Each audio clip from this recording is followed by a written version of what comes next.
Bonjour à toutes et à tous et bienvenue sur Eurosport Edition pour le résumé de la BMR Cycle Classics à Hambourg, 204 km 700 au programme. Regardez le parcours de ce championnat du monde des sprinteurs, ils sont quasiment tous au départ. Fabio Jakobsen, le récent champion d'Europe, mais également Arnaud Démare, son dauphin du côté de Munich. Wout van Aert qui fait sa reprise après son Tour de France incroyable, vainqueur de 3 étapes et du maillot vert.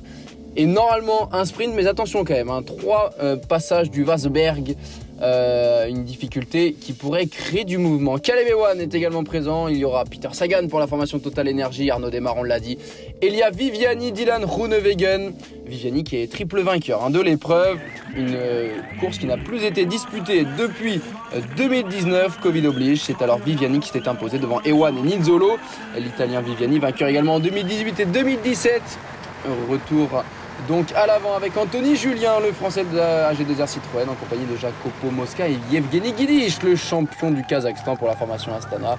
Il y a 69 km de l'arrivée, ça bouge déjà au sein du peloton, la formation Borans-Greux qui a envoyé de Schreling à l'avant. Cette équipe Borans-Greux qui est en pleine forme avec le succès de Sam Bennett sur la deuxième étape du côté d'Utrecht de la Vuelta. Vont-ils pouvoir remettre de nouveau un coureur sur la plus haute marche du podium à 55 km de l'arrivée, passage sur la ligne, et c'est la Quick Step Alpha Vinyl avec Yves Lampart, avec Florian Sénéchal qui roule en faveur évidemment de Fabio Jakobsen, le tout récent champion d'Europe. 3 coureurs à l'avant, on a perdu Guidich, Nils Politt désormais à la barre, et la chute, terrible chute d'un coureur de la Jumbo Visma, et derrière c'est incroyable, chute en cascade, Wout van Aert tout de suite à l'oreillette pour prévenir des coureurs qui passent derrière les véhicules là-bas sur le trottoir. Très difficile de savoir qui est tombé, de savoir quels sont le niveau de blessure, d'impact sur la course. En tout cas, Ide Schreling pour la formation Borans-Greux est celle en tête, le néerlandais. Et derrière, ça va complètement faire basculer la course. Les forces en présence ne sont évidemment plus du tout les mêmes. Et Wout van Aert, à 17 km de l'arrivée, profite de ce Grand Prix de la montagne pour accélérer.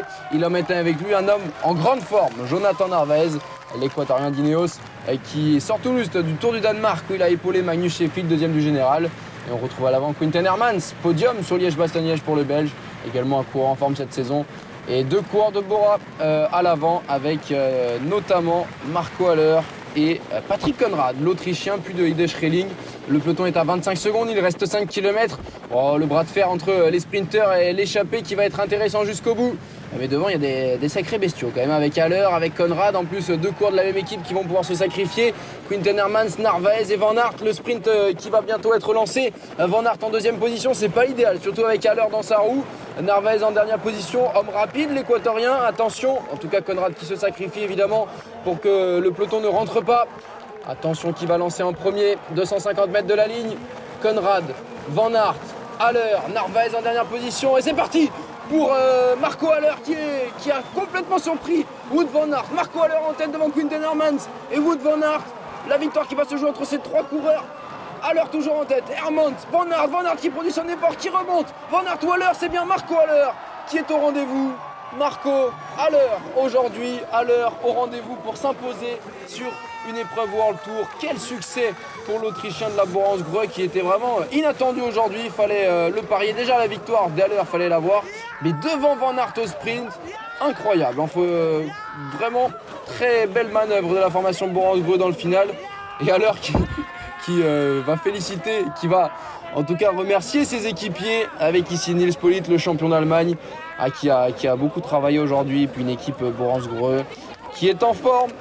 Elle pouvait aujourd'hui compter sur des sprinters également. Et regardez le sprint du peloton avec Phil Barros et Jasper Philipsen qui se battent pour les places d'honneur malheureusement pour eux. 6e Philipsen, 7e Barros et 8e Hugo Hofstetter.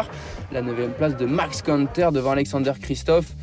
Et on a même pas la suite du classement puisque la classique d'Hambourg est assez difficile à partager les résultats et les informations de son épreuve. Mais en tout cas, on a vu que la plupart des sprinteurs n'avaient pas pu revenir et n'étaient pas épaulés comme ils auraient pu l'être. En tout cas, une bonne bière à l'arrivée. Là, il faut aimer Quinten Hermans qui a regardé un petit peu quand même. Avec 2 Belges et un Autrichien, ça devrait bien descendre. Tu sais que pour Marco Haller, peut-être pas quand même. Il va falloir s'arrêter, Marco.